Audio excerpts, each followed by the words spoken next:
যে কোনো উৎসবের দিন হোক কিংবা বড়দিন সেলিব্রেট করার জন্য যদি বাড়ির বানানো একটা কেক হয় তাহলে কিন্তু তার মজাটাই দ্বিগুণ হয়ে যায়। আর সেই কেকের মধ্যে যদি থাকে টুটি ফুটি তাহলে কিন্তু কেকের সৌন্দর্যও দ্বিগুণ হয়ে যায়।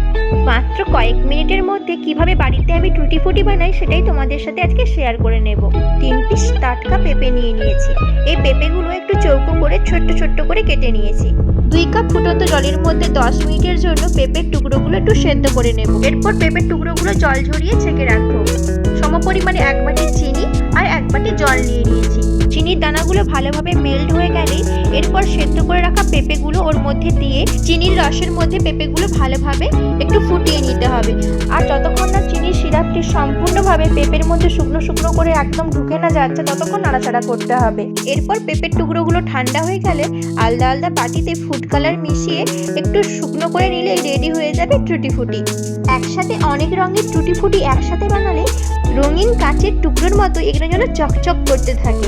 আজকের এই রেসিপির ভিডিওটি যদি ভালো লেগে থাকে প্লিজ একটা লাইক কমেন্ট করে আর ভালোবাসার সাথে ইউটিউব চ্যানেলটিকে সাবস্ক্রাইব করে আশা করছি সবাই পাশে থাকবে।